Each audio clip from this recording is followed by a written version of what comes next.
just doing an interview, and when I was asked if I'm going to do the next album cover by this band, and the interviewer asked a little bit about if I would get offended if they go to another guy because there's like we have a history or whatever. And I was like, these guys owe me nothing. I'm so happy to be part of it. I'm really grateful, but it's their band, it's their music, it's their business, it's their livelihood. They seriously owe me nothing except for what we've agreed to in advance.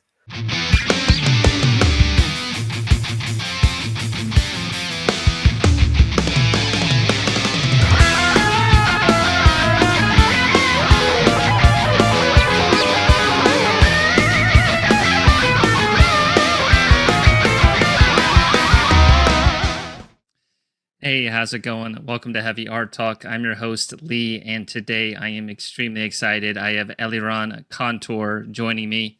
Eliran doesn't really need any introduction. He's been working in the metal and music scene for well over a decade at this point. I'm excited to talk a little bit about his journey, but some of the bands that he's worked with would be Helloween, Immolation, Sigh, Testament, Creator, and the list goes on. How's it going, man? Hi, everybody. Howley. Hey, Lee, how's it going? It's going good, man. So, happy to be on your show. As I said before, when we were doing the introductory stuff, I saw tons of past interviews you've done. You did one with Brad Moore as well, right? Yeah, it was one of the earlier ones. I've had him on a couple of times since then. Oh, okay. I've got that one lined up because I'm a huge fan. I mean, I just love the stuff that he's been doing. And it's been getting better and better also, which is amazing. Absolutely. Yeah, I'm a huge fan too. And he's just a super nice guy and extremely passionate about like other artists too, not just even pursuing his own work. He also just has like an encyclopedic knowledge of like painters and artists and stuff. So he just knows a ton. So we chat online all the time, but just about various inspirations and stuff that blows us away. But yeah, great dude and great artist, absolutely. And now I feel bad that I used the preliminary talk, to mention Dusty Peterson, and I'll use this opportunity to say it. As I was telling you, I was so happy that he did a Marvel cover lately. Well, just repeating the stuff we just said, but also I just wanted to be on recording because I'm just a shout out to him because I'm really happy for the guy. And his interview was so great and so fun to listen to. I was listening to while doing some tech stuff. Yeah, because when spice it up a bit. No, because when I work, I just don't listen to anything. I listen to some podcasts when I do like mechanical work, getting stuff ready for printing and stuff like that. But when I'm actually working, I just don't listen to anything. No music, just complete silence when you're working. Yeah, without even noticing, because I used to play like music and then I wouldn't even notice that the album has gone in repeat for like 3 times already and I haven't caught like a single note. So it's not fun. It's the entire connection you usually have with music is completely lost when I'm just a monotasker. I can't do 2 things at the same time. I feel yeah, especially when I'm like, well, that's the state you want to be in a lot of times when you're creating art, is just so focused on what is right in front of you instead of being distracted by a lot of things. I find some of my sessions a lot more productive than others when I do get that flow state. Do you find that is fairly easy for you because you have like because you're disciplined in your just your regular practice of creating art? I don't look at it as from a focus kind of thing. I just look at it as an inability to do 2 things at the same time. I would love to just have fun and move around to music while I was working. So this is not about my ability to be so focused and into the moment and flowing, because inside my head I'm losing that focus because of the other stuff that's going around. So adding music to it will just make it more complicated. So when I say that I'm a monotasker, it's like literally I can do only the one thing, but it's not like my mind is only here. My mind is going in tons of other directions that are, making it worse, making it harder for me to work. So I try not to pile up some more stuff on top of it.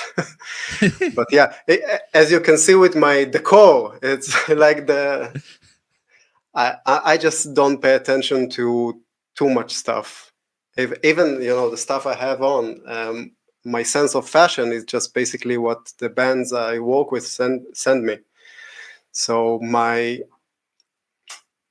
the amount of stuff that I can allow to care about, at least right now that I'm no longer a kid, I'm no longer trying to make impression on others or whatever, or being like a single guy or whatever, that you're worried about how you look like and what are you wearing and how your room looks like. Like when I was a teen, my room was just, I painted my entire room with album covers.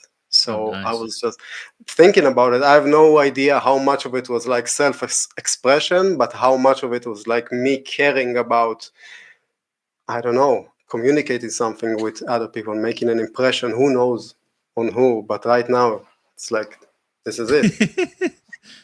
I can totally relate. I mean, the older you get, the less you care about impressing other people, But yeah, when I was a teenager, I was very similar in that way. For you, so are you like a lifelong metal fan? Like you grew up with this stuff and it was a big part of it? Yeah.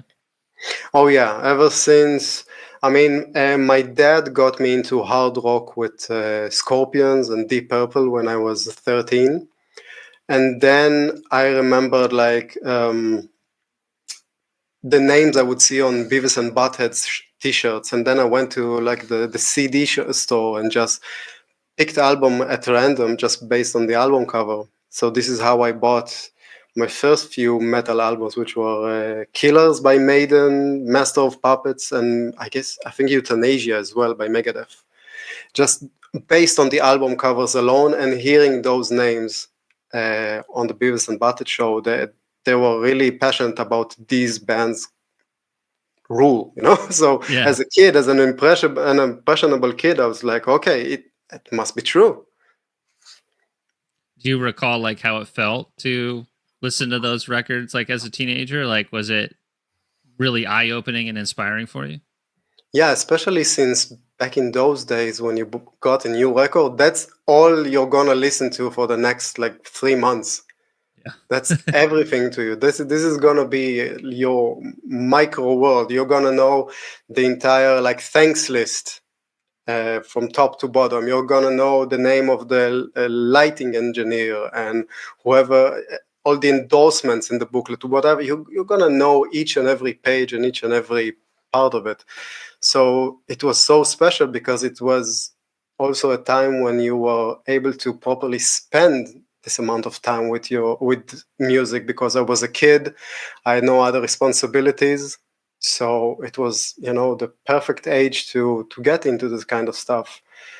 And you are also, you're not all over the place. When you're too young, you get like maybe a glimpse of music or TV, but it just adds on to the other stuff that you're just now learning about for the very first time. But when you're already 13, 14, 15, you are already beginning to be a little bit less impressionable by new things, because you already done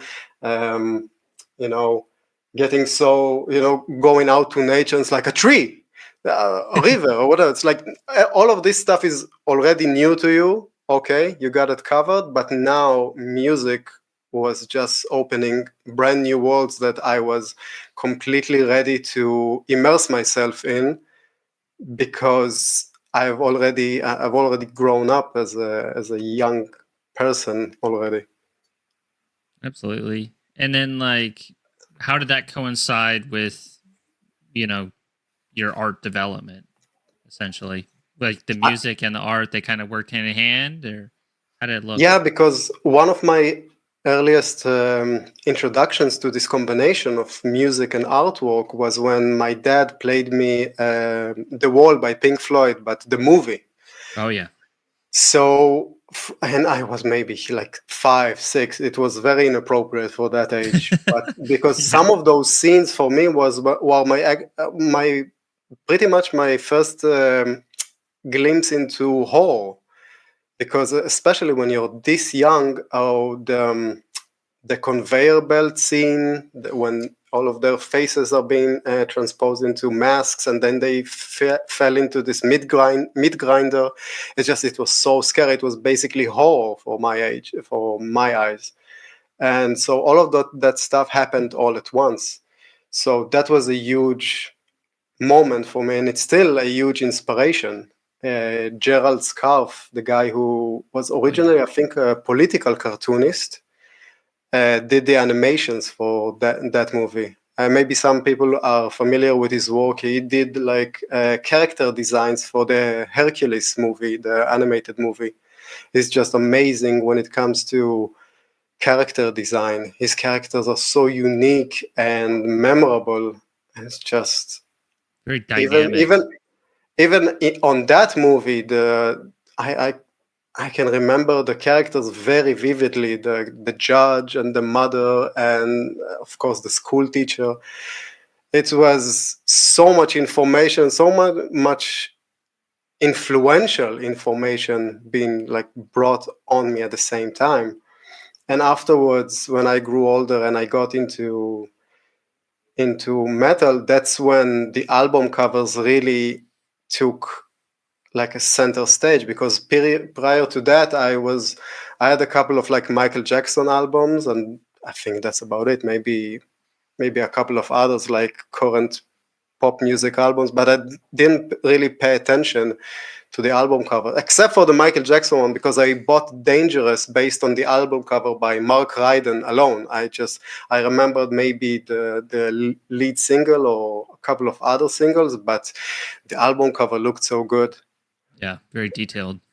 Yeah, and it's like it wasn't details for detail's sake. It was details in order that were meant to create this tiny ecosystem. It's like it took you into this very specific world. It's like part amusement park, part hallucination. I have no idea what it was, but it sets the stage for his very imaginative music as well. So with this inspiration then from the album covers and stuff, what was like early methods of learning art? Were you like making your own copies, like with pencil and paper, or what did that kind of look like? I think it was just done, or the way I look at it is like I didn't do anything different than other kids. I just kept on doing it, because all of us, when we were just starting out, we would draw. We would get pen and pencil, pencil and a blank page from our parents or school teachers or kindergarten teachers or whatever. But I just woke up the next day and kept on doing it while everybody else was moving forward to, I don't know, football or whatever. I was also playing, you would call it soccer, but it's football. Well, I was also playing football with the other kids, but I never stopped drawing. In parts of this process, I think we had some informal classes in school, art classes, and I took a couple of like after school special courses, learning like the very basics of let's say perspective or proportions or composition. But I'm talking about the age of like 10. I mean, it was either this or karate, it was that's the kind of stuff. It wasn't like I was sent to Italy to learn under some master or whatever. It was just in the same municipal center for after school activities. It was either that or ballet or jazz or karate. Right. And I lasted maybe like a month in karate before I quit. It wasn't my thing. What could have been, We could have been a black belt and we'd be talking about a whole different thing. I'm officially still a white belt, yeah. Nice. I mean, weren't you into that kind of stuff also? Like as a kid, you were sent to all of those after school activities, trying to find like not like a creative outlet, but I think parents were like, okay, this kid need to do something. He can't just sit next to the TV all day or just doodling all day. He needs to be in some form of like formal environment, I guess. Definitely. Yeah, I mean, I Oh, can what relate a about you? ton. Yeah. I grew up in like a sports family, so I definitely did tennis and soccer, and I actually did study taekwondo for a long time. So it's kind of funny you bring up Oh, karate. So I can relate to that a bit. But I did that for a long time.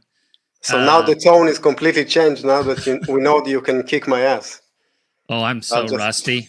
I've unlearned a I'll lot of just lower stuff. my demeanor and become a little bit more, on the defensive side. Oh no, no threats at all. But yeah, like I have vivid memories of being at like an athletic club where my mom was teaching tennis, and then there was this TV in the center area. So this was like the air conditioned area where there was like racquetball and stuff. And I was like 5 years old, and I was the only person who knew how to work this TV. So I was like a technician, but then I would sit and watch the TV, and Hercules or things like that would be on, and then there was this table, and I just was always drawing like little monsters and stuff. And then the person at the front desk would always supply me paper and pencil. So I have So you are memories of the like doing that, so you were the guy who knew that you need to connect the white to the white, the red to the red, and the yellow to the yellow. Was Yeah. this? I can't remember how we used to call it a banana cable. I have no idea why, but everybody was calling it a banana cable. And everybody was like, okay, one of the kids is the technician. Yeah. Why is this working? You need to connect with the same color to the same color over in the back. It was a complex TV. And then you had to like bang it in certain areas to get the picture Oh, right. okay. And then, there was like a back switch power button. It was very interesting that I figured it out thinking The back. days of TV voodoo. Yeah, Yeah, exactly. the antennas, and I think the last. I mean, the last period I remember of TV voodoo was when we first got cables, and when you switch to like the porn channels, you can see like half of a second, and then it would switch to nothing. So everybody was like clicking very fast on the remotes in order to see it consecutively. So we didn't have antennas at that point, but that was the last time we experienced TV voodoo. That's funny. The things that 14-year-olds would do in order to watch a glimpse of, I don't know, I know the side hormones are boob just or pumping from through you. Germany or whatever. So you took some art classes very young age, but you didn't go to art school or anything else like that? You basically were just kind of self-progressing from there? Yeah. So as I said, it was when I was maybe 10, 11. For like 1 year, I had maybe an hour, 2 hours in a week, this after school kind of activity. But I think that's about it. Everything else was pretty much just moving forward, learning from your mistakes. And luckily, when you're starting out, you're working just for half of it goes directly to your drawer, half of it maybe your family sees. So that's not a lot of the trial and error period is done with not a lot of consequences. So it was kind of like building your portfolio at school, where there's also not a very much consequences, but also not a lot of professional feedback. So it can work in your favor and it can work against you. Not getting feedback will shield me from getting used to other people's expectations, I guess, but also make me maybe hang on to bad habits for too long, which I'm sure carry on to this day.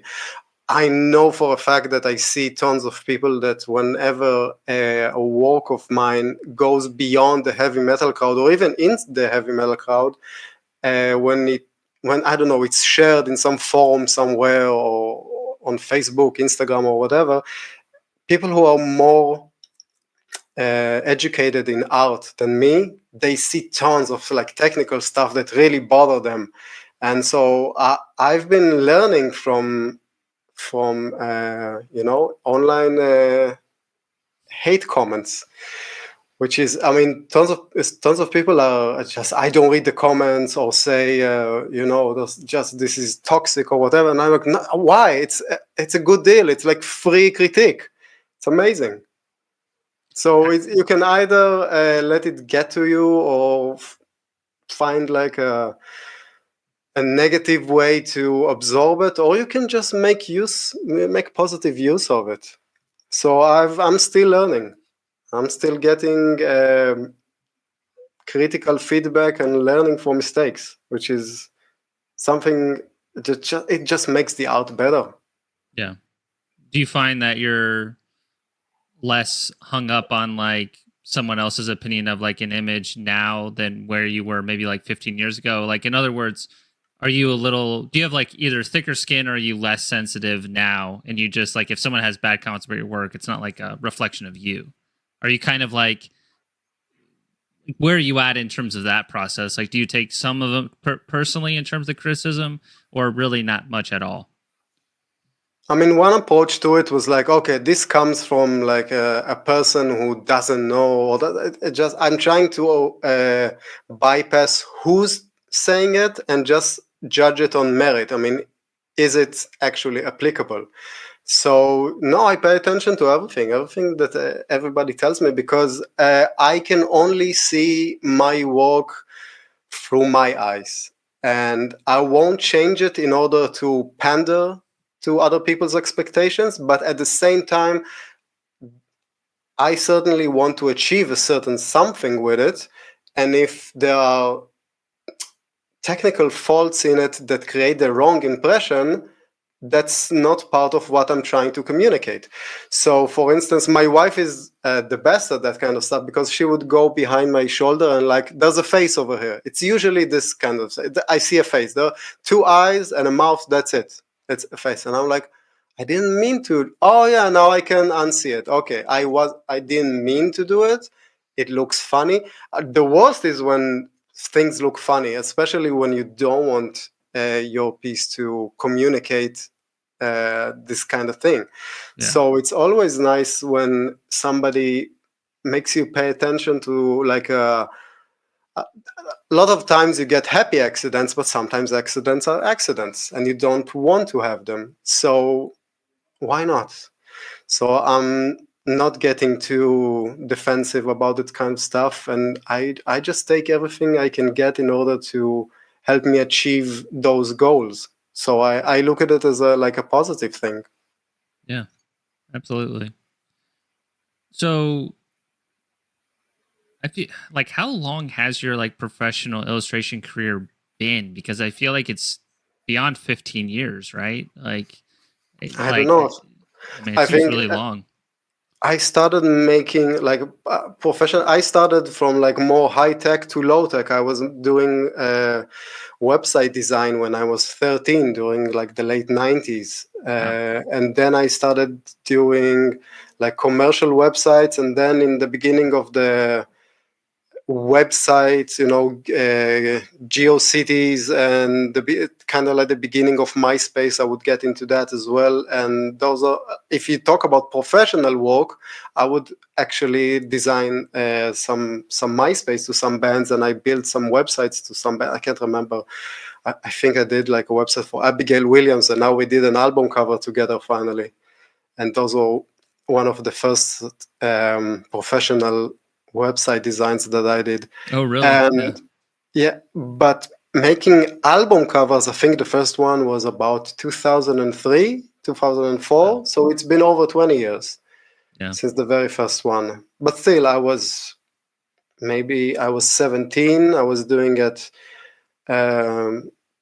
part-time. So you can, depends on how you say what's professional or what's all. I was getting paid for it. I didn't have part-time counts.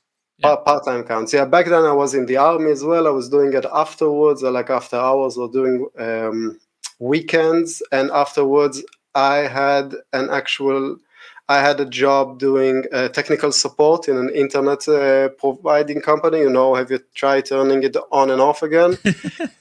So I was doing that for like 8 hours a day, and then I used to come back home and do some artwork for bands as well. And then I started working in advertisement. I got a job offer from this advertisement firm that allowed me to do like the local national campaigns for Renault and Visa and Toys R Us and Pizza Hut and stuff like that, as far as like online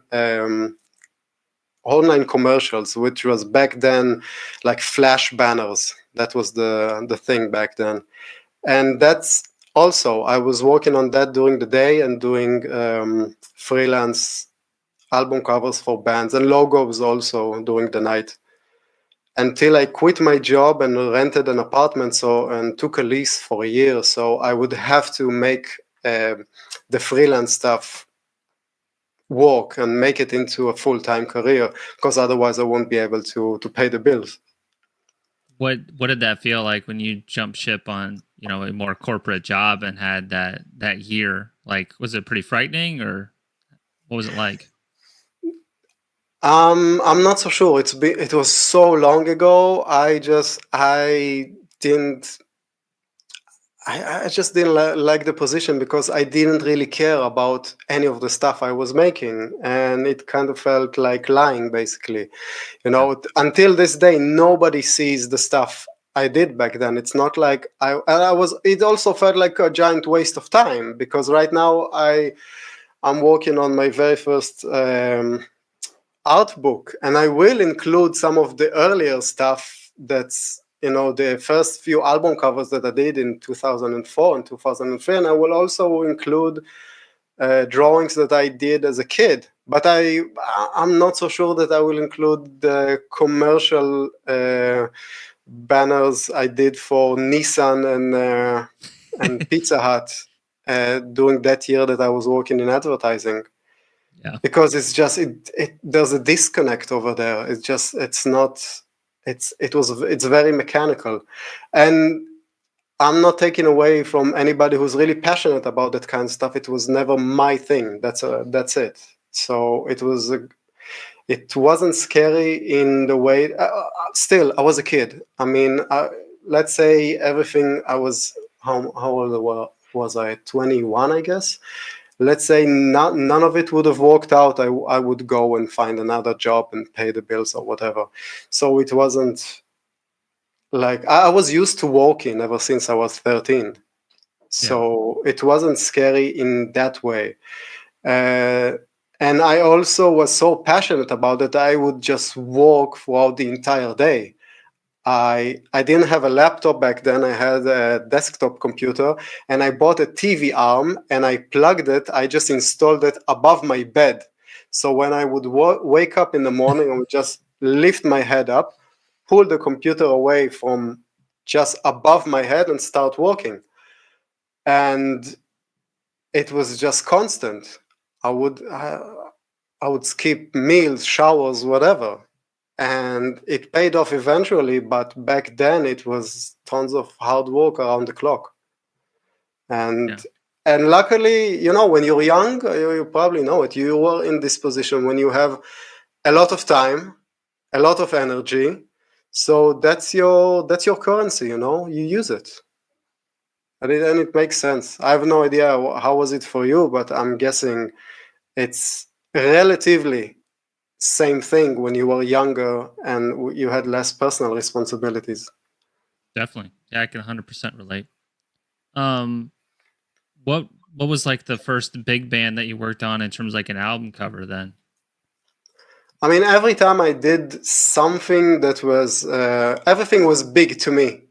Right. Like bigger. Like when first time I was working with like local heroes, a band called Eternal Grey in Israel. They were like a local like Morbid Angel kind of band, and we were so proud of them because they were playing like local clubs for like 100, 200 people, 300 people, I have no idea how, and they recorded an album in Sweden, and it sounded very professional. So they were like our local heroes. So when I was doing a website for them, I was so enthusiastic about it. It's like, yeah, this is a real band. They play shows, they record albums, they are signed somewhere in some label, I have no idea.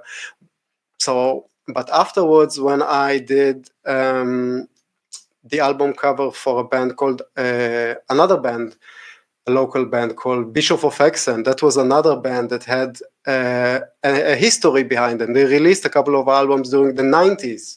And afterwards, I did an album for Agora, which is like a band from outside of my country. They were like from across the ocean. They had band members from Cynic.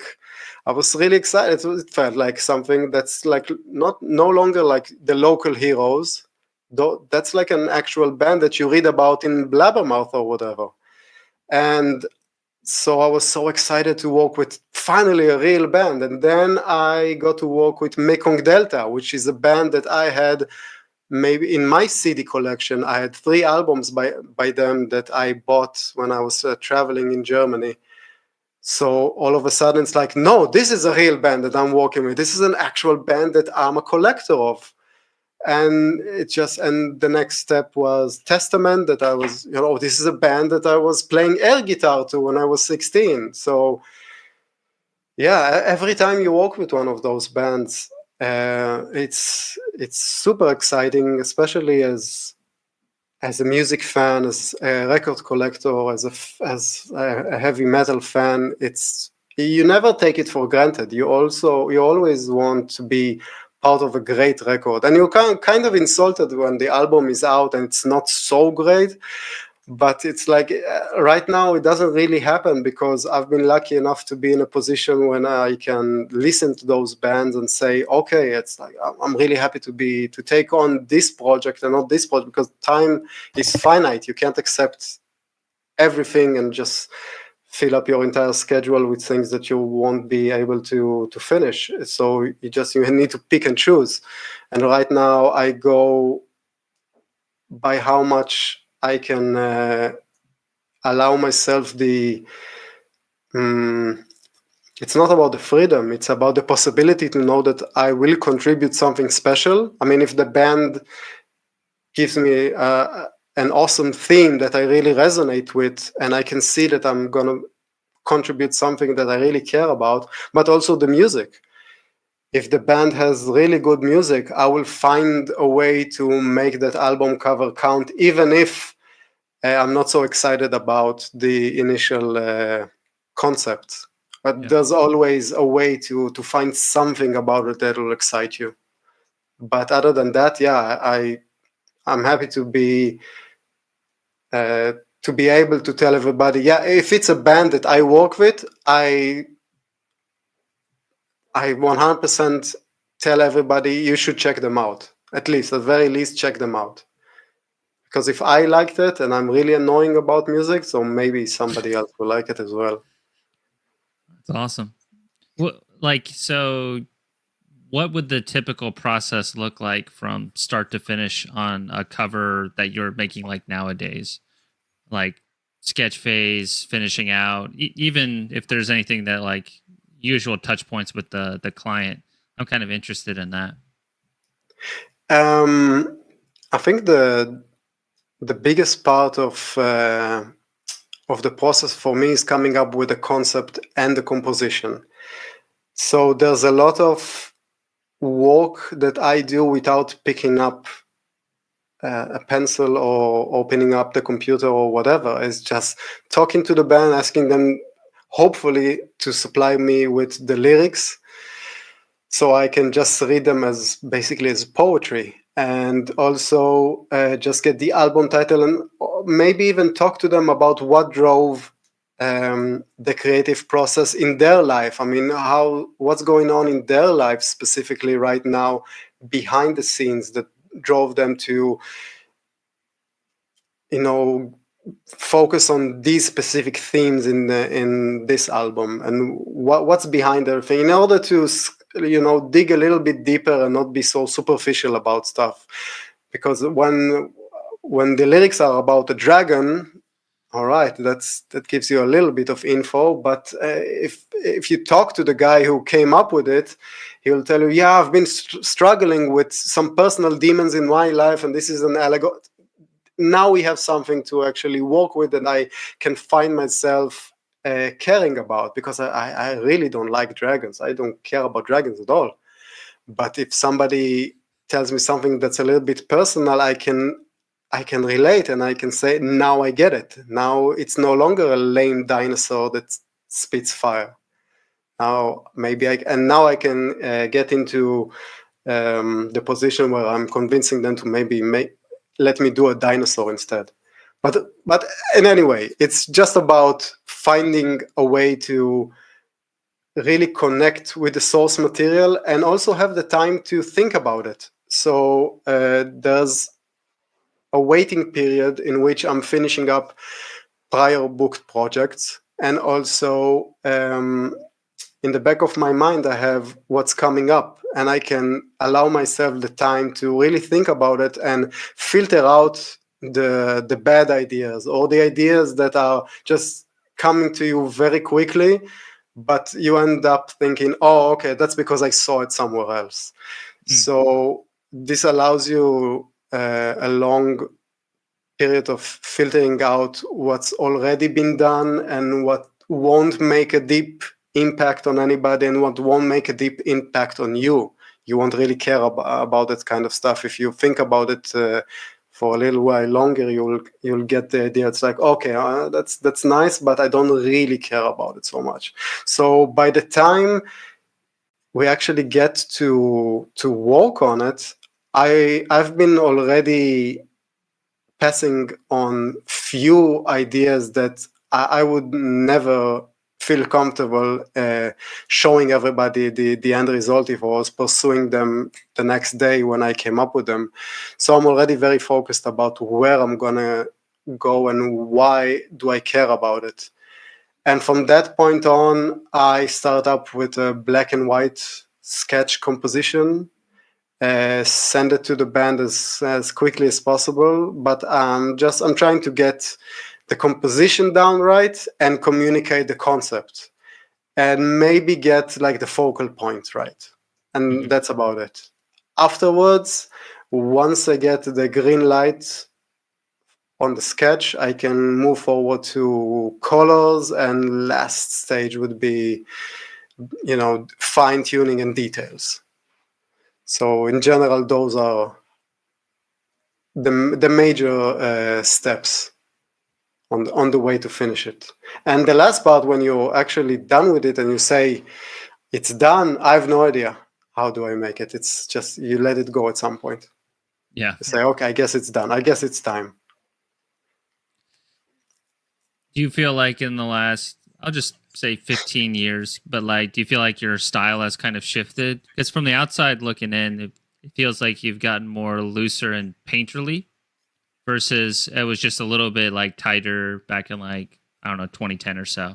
Both awesome, but like, yeah, it just feels like you're kind of exploring a different direction. Yeah, I think it has to do with a few things on the same time. One of it is focus. I think if you look at some of that stuff, you can get maybe a cool effect from how detailed it is, but your eye doesn't really know where to go. It's like everything is detailed at like the same level. There's no quiet. So I was trying to inject as much dynamics into my work as possible, because I was just dissatisfied with looking back at earlier work and not having that kind of a focus. The storytelling maybe was there and the inspiration was maybe there, but I was just a little bit all over the place when it comes to knowing what to keep detailed and what to keep a little bit more loose in order to create a sense of layers. It's like, what is the most important thing about this image? What is less important? And I grew up admiring relatively like minimalistic things. I mean, the influence of political cartoons were very big on me, because I when I grew up, my parents had this like subscription to this newspaper, and my grandparents had a subscription to another paper, and I would just grab the newspaper and go on like the second page, there was a political cartoon, and I didn't understand any of those. I mean, I didn't know who are the characters, who are those political figures, I had no idea. But there was something about telling a story in a single picture that really influenced me. And political cartoons tend to have not very much in terms of like settings and background and colors and details. It's like more about communicating the story. And afterwards, there was another big inspiration that came with basically in Israel, we had this like one guy called Uri Fink, and he was the comic book artist, the only comic book artist that the entire country knew. And he had like a 3-page comic in this magazine that was specifically designed for teenagers, and it was like a monthly thing. But at the end of each year, he would issue something that had more impact on me, which was I don't know if you had it where you live. It was like a book calendar for school kids. It was basically, you had like a book thing, and each and every page had like this week, and you would write what you need to do, what kind of homework did you get or whatever. But if you bought it from from Uri Fink, his comic book was called Zbang. So his stuff was about a bunch of teenagers that go to high school. So in the magazine, it was like more story based. You had like an episode going from like beginning to end with an entire like the entire cast, and there was a story and everything. But on those book calendar, it was basically like every page had a caricature, and it was more or less based around a little bit about political stuff, but a lot of it was just puns, just dad jokes about holidays, traditions, stuff, pop culture. So we would make like a pun about like like Madonna or something, and connect it with one of his characters that go to this imaginary high school. So basically every page had a one story caricature, and that had a huge impact on me because it was the same thing. You have one square, one image to tell the entire story. So this is how that kind of stuff really influenced how I look at details and how I look at storytelling. So I think with the time over the last 15 years, to actually answer your question, using That's it, fine. it was a lot about going backwards and trying to connect with what made this so special to me as a kid. Because when you do it for so long, it's no longer has this excitement and fun and very innocent quality to it, as if you were a kid just drawing. But if you manage to tap into those elements that drove you as a kid, just drawing penises on school boards or whatever, it just takes you back to that. Why are we doing this? Why was I attracted to this medium, to this form of expression or whatever as a kid? And that was about being a little bit more childish about it. So I'm now embracing my very, very early influences when it comes to caricature, the music stuff, even the TV programs I grew up on. You can see a lot of influence from 90s Saturday morning cartoons, but also because we didn't get all of the American stuff, we used to get tons of like weird anime and like collaborations between the Netherlands and Japan. Like the version I grew up on of Pinocchio was half Japanese, half Netherlands production.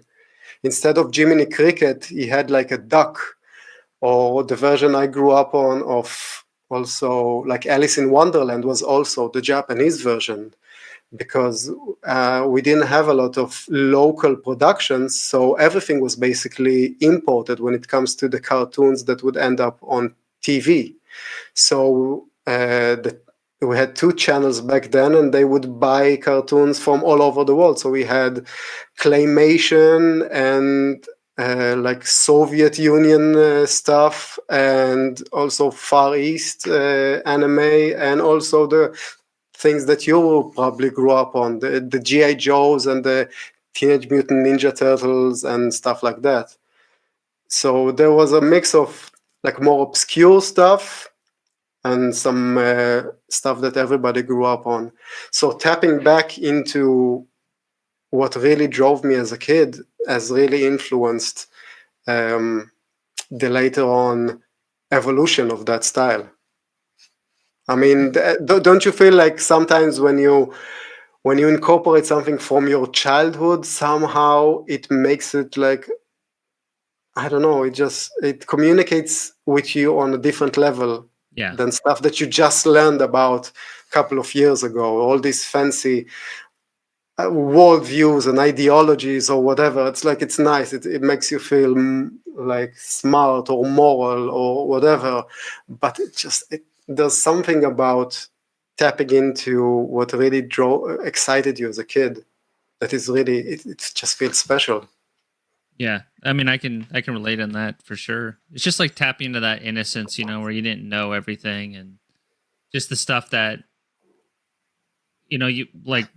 I grew up, like a little bit pre-internet, or just it wasn't as popular, so you just had a lot more time on your hands, like you're saying, and like when you're bored, your mind just kind of wanders and makes up stuff based on what you see. So yeah, that's really cool, and I would never expect that looking at your work, that like that's kind of one of the things that's motivating this different kind of like style and inspiration, which is really cool. A lot of people just assume I was so into classical artwork, but my introduction to classical art was through the Monty Python animations, because Terry Gilliam used to make like cutouts, Xeroxed copies of Baroque paintings or whatever, and just animate them into something grotesque and weird and modern.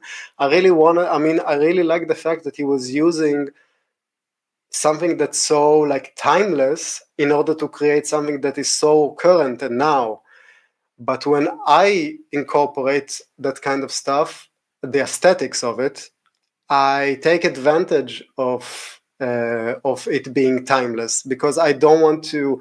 A lot of time when I'm telling a story, I'm asking myself, is it so relevant that this story is taking place in this geography in this time? And if the answer is no, then I might use very like neutral clothing or neutral. I won't have like modern technology inside the photo if I don't need to date it, if inside the piece.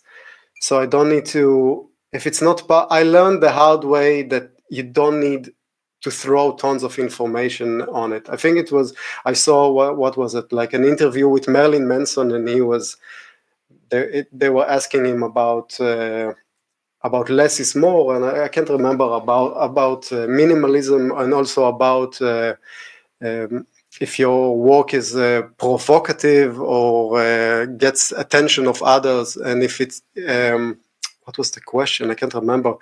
He was asked, why is it so offensive? And he said that, I'm paraphrasing, he said that the most offensive thing that an artist can do to him as a viewer is being boring. And so this is another thing that I was never like a big Marilyn Manson thing, but I remember just watching that interview thinking, yeah, this is what drives me to do what I do. If I'm bored, then everything else collapses with it. I don't care about it. I'm not engaged. I'm not putting any effort into it. And getting into the details and the minimalism thing also helped me focus my approach to what I really care about. Because everything that's in the background is also, I never cared about architecture. I never really got into landscape painting. I love when other people do landscape paintings. There's a great current painter that I found on Instagram. I wrote it down. His name, Sergei Danchev from Russia. whenever he posts a new painting, he just does landscape, like romantic landscapes, and it's just so good. I'll write it down for the name. I think you're gonna like him because it's just Yeah, I love it's that on another stuff. level. It's so expressive, and you know what? I'm sorry that I said it's expressive. It's just special. I have no idea why, which is part of the reason that I like music and art so much, because I can't tell you why I like the things I like. They just connect with you for some reason, and it's the closest thing we have to magic, basically. Yeah, well said. I don't know why I love my favorite band and what makes them different from my not so favorite band. Who knows? I have no idea. Any other artists that inspire you as of late that you'd want to shout out? Yeah, I wrote down a couple of other names there because I really want. Oh, the other ones are not so really new, but there's a guy called Paul Ramsey. I think he's an English guy. He does black and white drawings. I don't know what he uses. Maybe charcoal? I have no idea. Look him up, Paul Ramsey.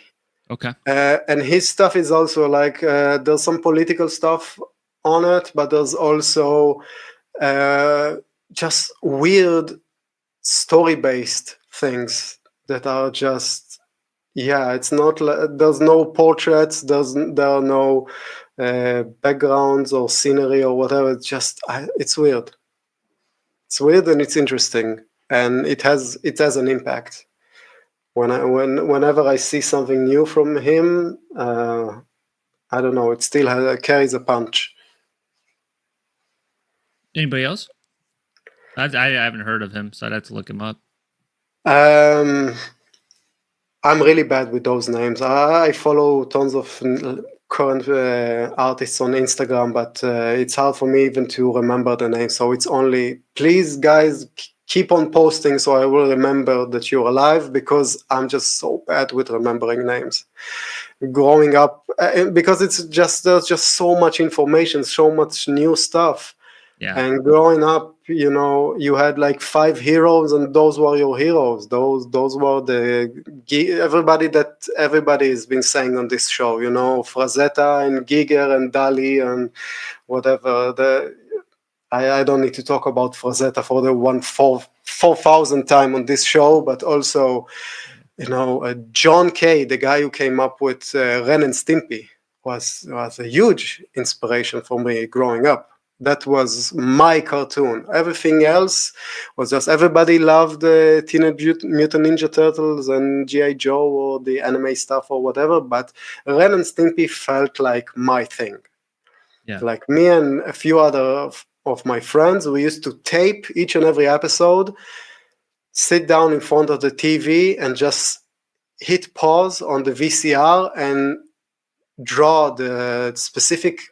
There were moments where the animation would stop, and all of a sudden you had this like very detailed, I guess, acrylic or whatever, or watercolor painting, where it was, there was the bullhorn effect going, and there was something stinky, something rotten, something like the disgusting parts were very detailed, and that was so unique and bizarre. Also, I think the backgrounds on that show also taught me about how to keep things abstract, the non-important things, and just focus on big shapes and big movements and big expressive shapes. And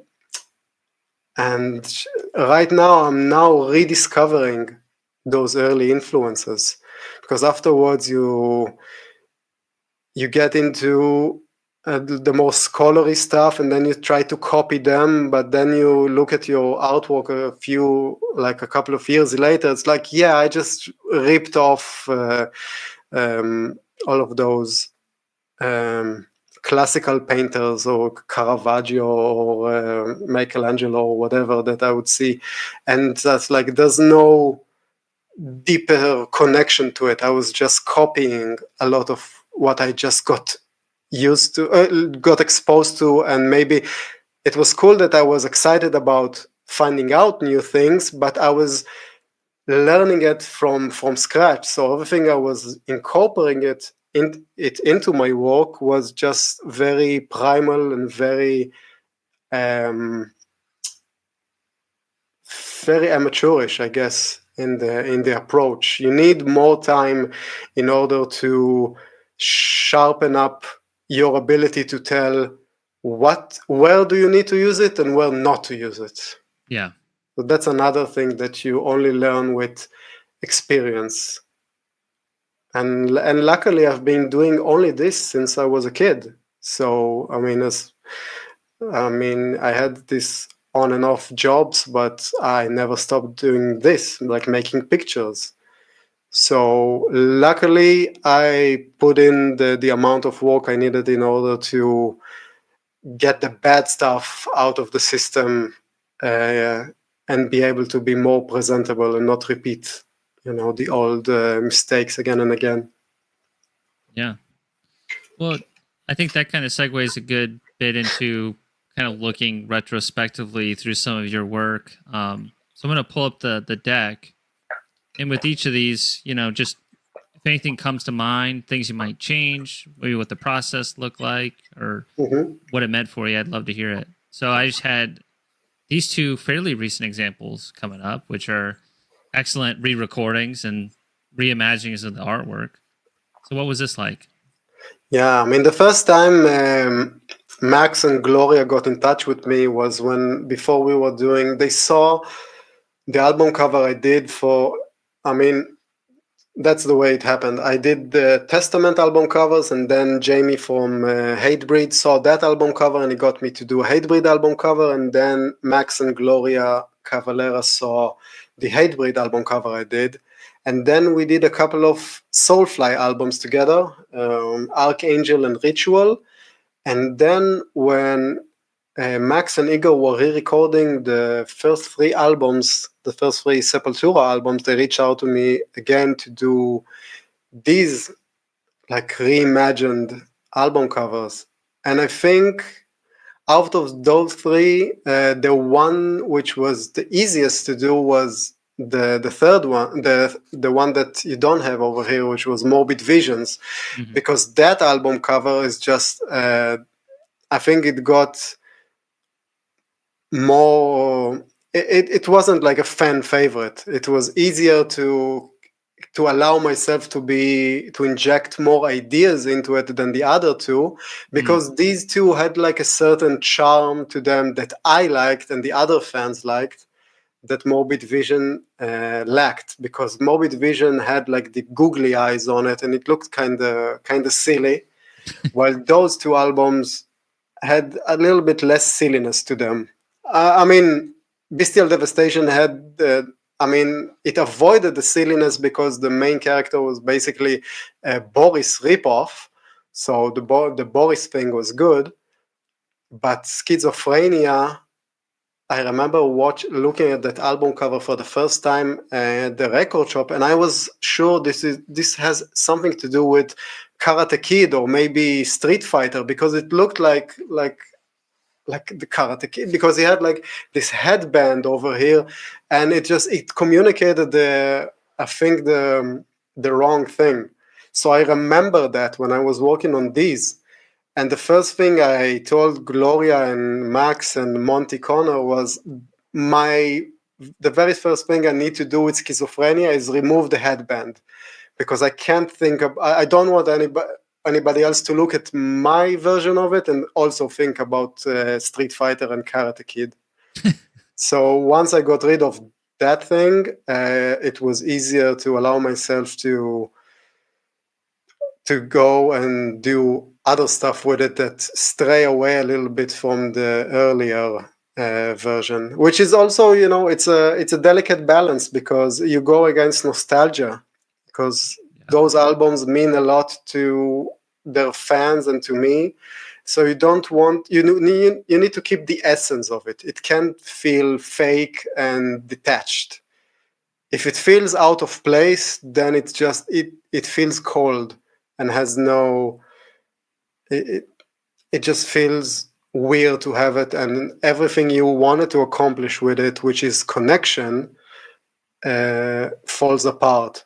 And also, you need to remind yourself that the bands are re-recording those albums because they were not so happy, not with the spirit of how they recorded it, not with their mindset where it was, but only with like the technical issues that made these albums not as they saw in their heads back then.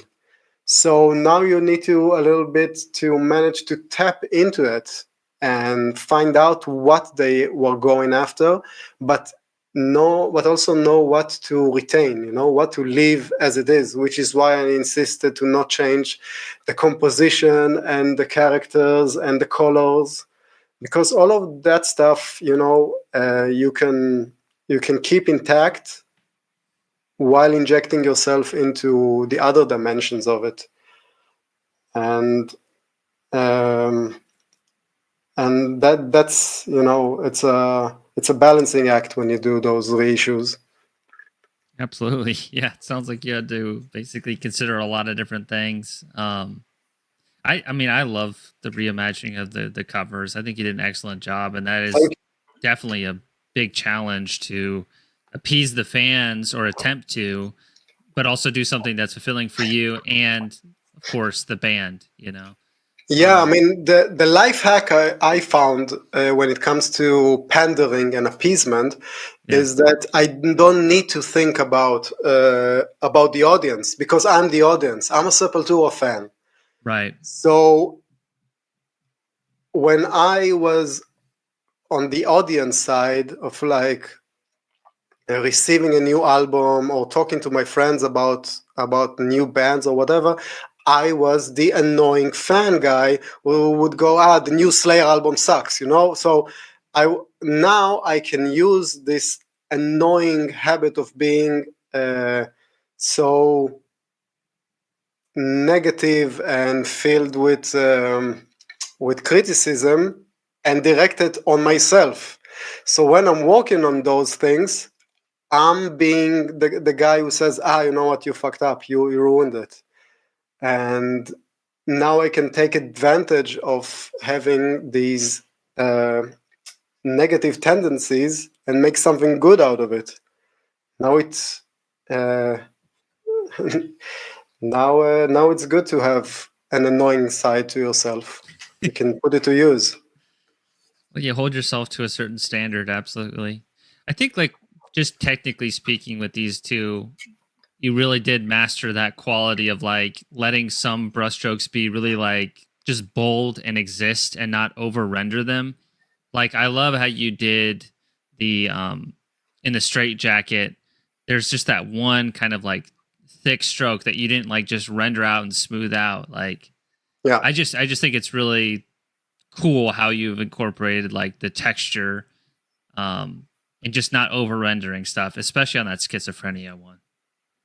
Yeah, and you also apply it wherever the direction of the movement makes sense with the direction of the brushstroke, because sometimes it's not only the movement but also the texture, because you get folds inside the fabric. So when you're rendering out a fabric, the more you get texture out of it, the more it feels natural. But then you overdo it, and then it feels like he's in a plastic suit or whatever. So you need to rein it in a little bit and not go overboard with the shininess and you don't need to make it so beveled, right, and so thick.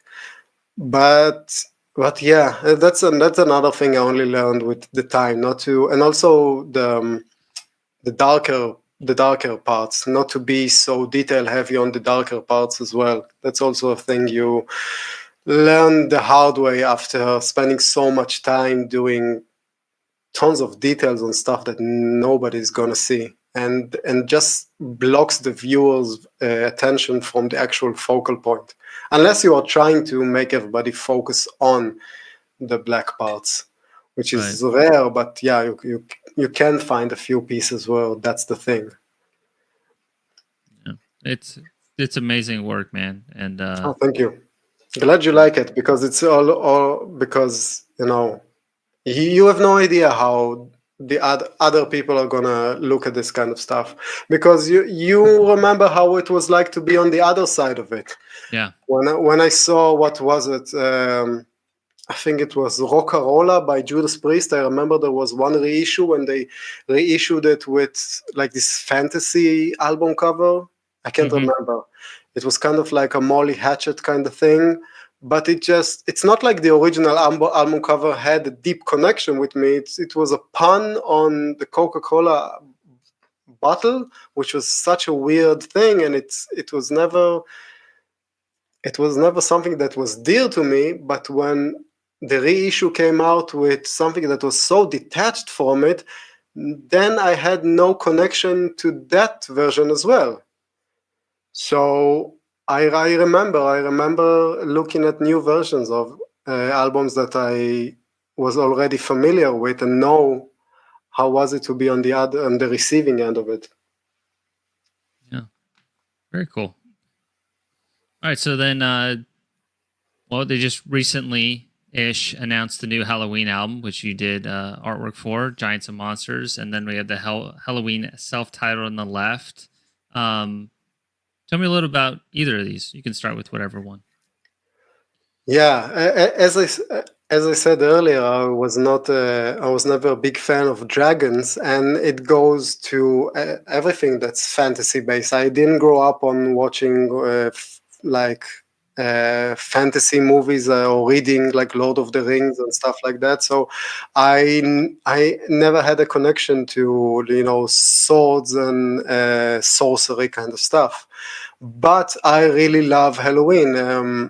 The first Keeper of the Seven Keys album is that's just a brilliant album. Yeah. And I'm not a huge fan of power metal, but some of those bands like Helloween and Blind Guardian, they just have something very special about them, even if I'm not into the aesthetic and the content that drives all of their lyrics, or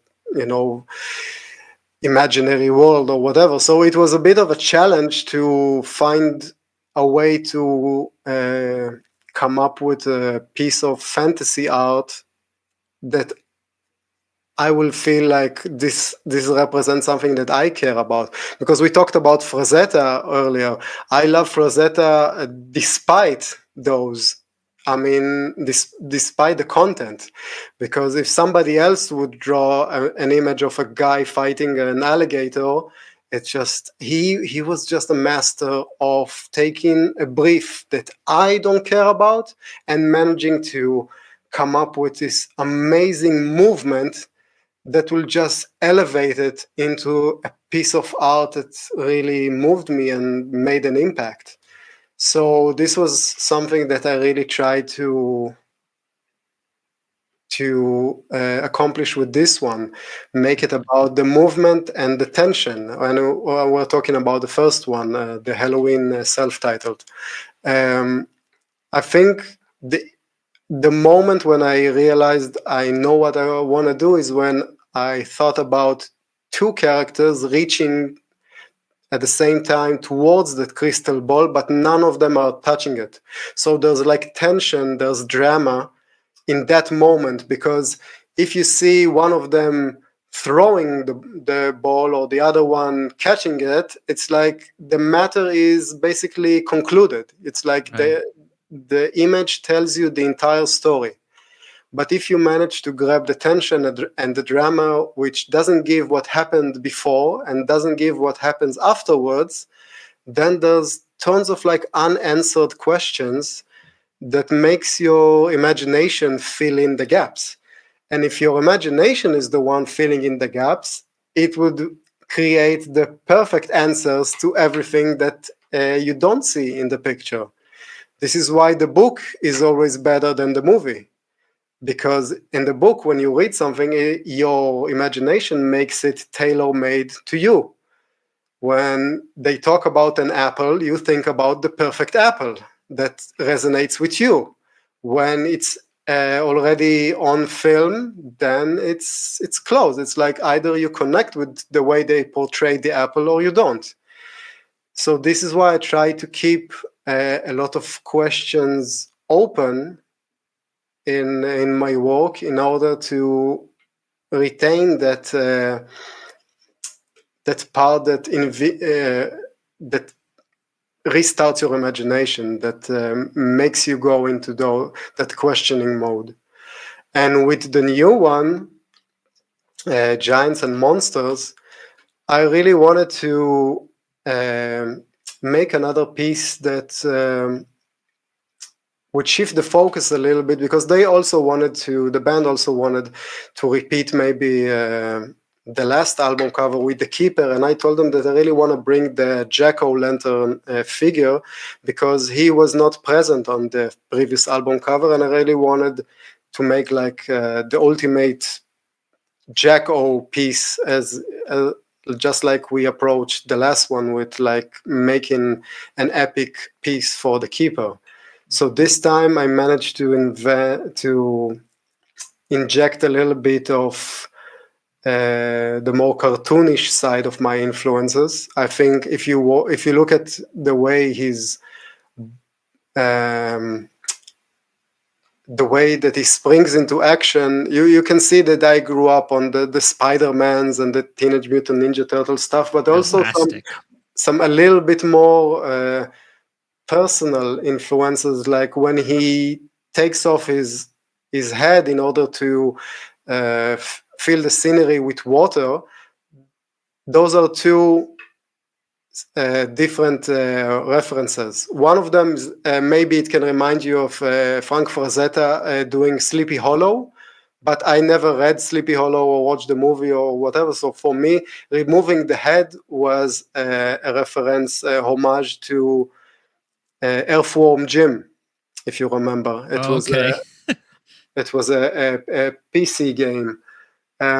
Maybe I had it on Super Nintendo as well. I can't remember if it made it into the consoles, but I had it on my PC for sure. So that's an Earthworm Jim influence, and also the idea of killing your enemies, because the band reached out to me and said that we need to keep everything positive, because this is like an uplifting band. And I was like, okay, so this is why I don't want our character to defeat all those monsters with a sword or fire or sorcery.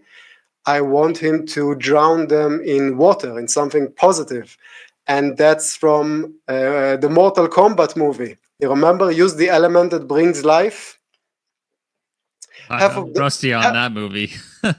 It's a horrible movie, but there was a moment where it's like, I can't remember because it's been so long, but I think it's like Raiden tells somebody that he needs to use the element that brings life, and at the end, that character is fighting Sub-Zero, I think, and Sub-Zero shoots like his power of freeze or whatever. So that specific character remembers the advice he got and said, oh, the element that brings life, and then he threw water, and the water turned into ice and impaled Sub-Zero. So that was like a moment where that movie tried to be deep and philosophical, but it landed flat because it was just a silly movie aimed for kids that didn't really care about that kind of stuff. We just wanted a cool fighting game, and then maybe a cool fighting movie to accompany it. But I remember that silly attempt at making a deep philosophical thought, and I was like, I'm going to use it. I'm going to pay homage to the Mortal Kombat movie as well. Things you would never guess. I mean, you use whatever you can in order to get yourself excited.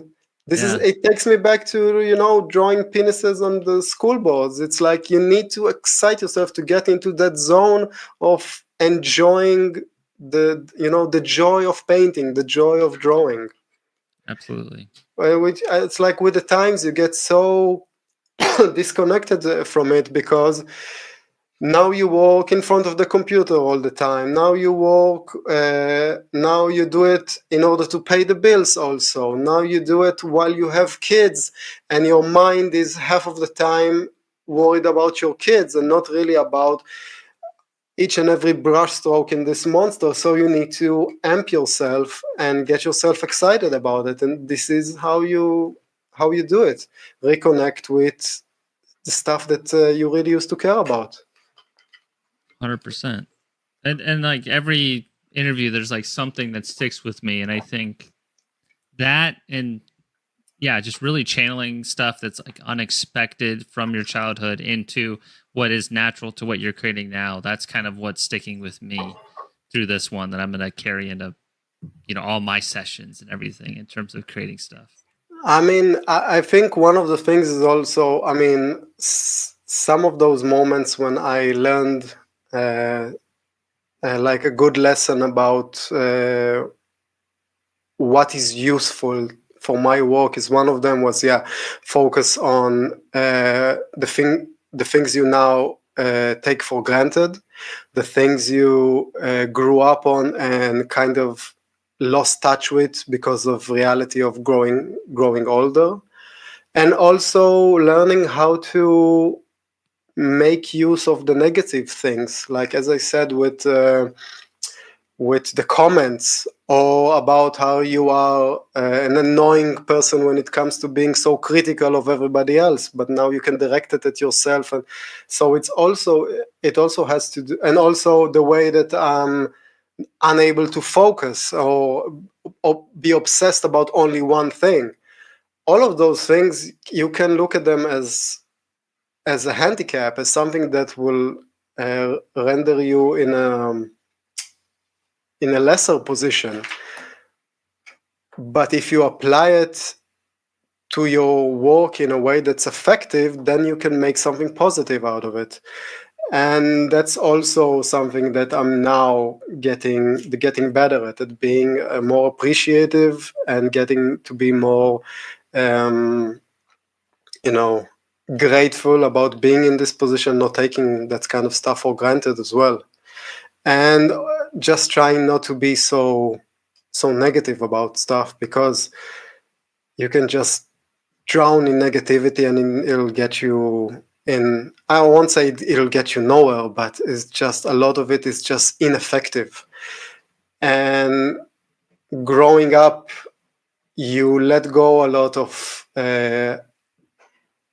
ideals that you end up seeing that they don't really work, and you end up thinking about, okay, what's pragmatic, what is effective. That's the more you grow older, the more you talk in these terms. What's going to work? What is more stable? So and that keeps you a little bit more humble as well, I guess, when it comes to not thinking about, I'm owed this. A lot of our colleagues, we used to have these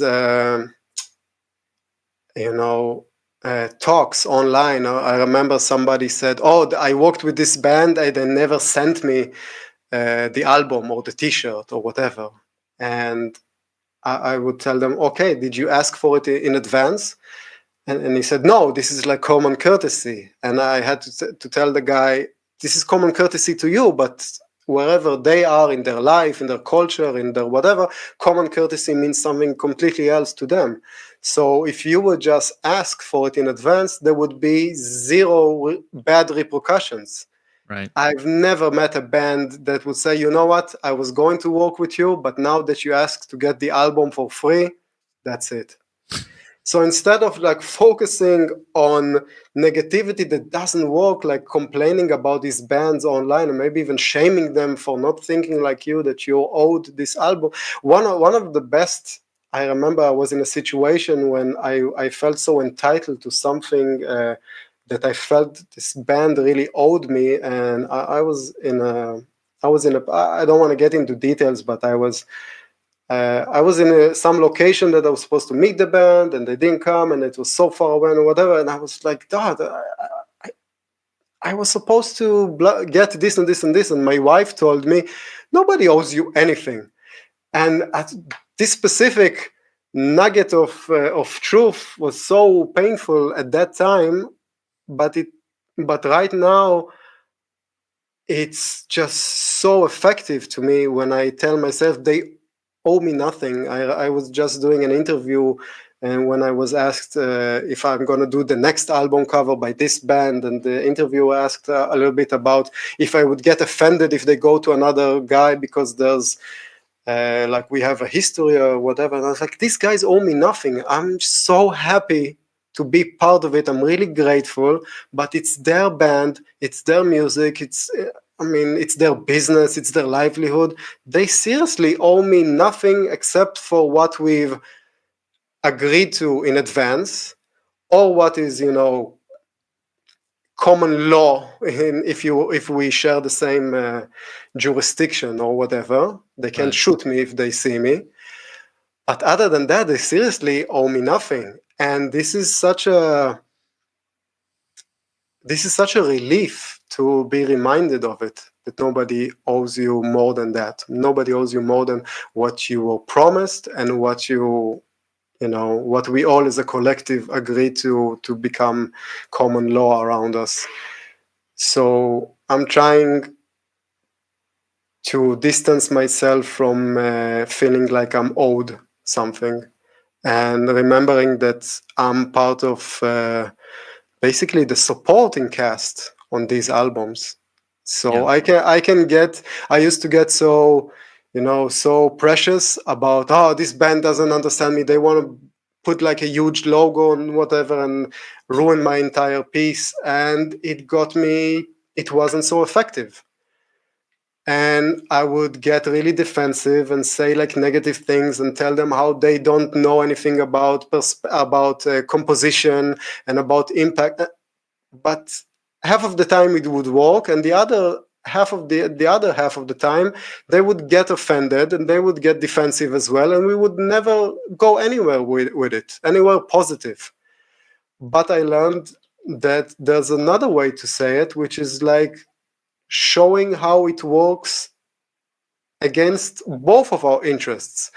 The easiest example I have is like when a band sends you an idea that it's a bad idea, but you can tell them, oh, I just don't like it. And as I said, sometimes it will work and sometimes they'll get offended and defensive. But it's much more effective to think about, nothing sucks. It sucks to me. I think it's bad, but they think it's awesome. And Frank Frazetta would have made it awesome in any way. So who am I to judge what's bad or what's wrong? I can keep it a little bit more grounded and say, you know what? The problem I see with this idea is that here's 20 other album covers by 20 other bands that have already beat us to the punch. So I'm not saying this idea is bad, but I'm just saying we've seen it before. Let's come up with a new approach. Let's come up with our own unique concept that will be only our thing, and it won't be something that will go against both of our interests. To release something that everybody has seen on other album covers, it will have minimal impact because we've seen it on other album covers. We won't care for it too much because now you've already seen it on other album covers, now that I shared with you those 20 album covers. So once I changed my approach to being more pragmatic and focusing more on being effective, I found so very few, if any, instances when a band wrote me back saying, you know what, yeah, tons of other bands did it, we still want to go with our bad idea. So that's another thing you learn with age, that you're not so smart, you're not the guy who's the emperor of what is right and what is wrong, and you just need to work together like on common goals and be effective. Yeah, that's really well said, and it's cool to hear how like you've shifted communication style to address that, and how it's just helped you out your whole mindset. Just for the sake of time, because we do have quite a bit of images, I wanted to hear about your approach with Sigh over the years, and like so, Insomnophobia was kind of earlier, in a very different style, and then you have a little bit more of a minimalist, side with this more recent cover, which was it, In Air. I'm blanking on the name of it, but I have both of them. Air to Despair, the one on the Air to right Despair. side. Yes, thank you. Yeah. As I said, the more minimalist or maximalist approaches are almost entirely derived from the story. So on Insomniphobia, the piece you see on the left, that album cover is about dreams. And dreams, we really wanted to tap into this very specific eerie feeling that you get when you're inside a dream and things just don't make sense together. So the story behind it really called for a lot of details, because when you juxtapose these specific elements together, then it makes no sense. Each and every one of those elements in on its own would not carry the same feeling of portraying this specific weird atmosphere, that weird disconnect that you have inside a dream.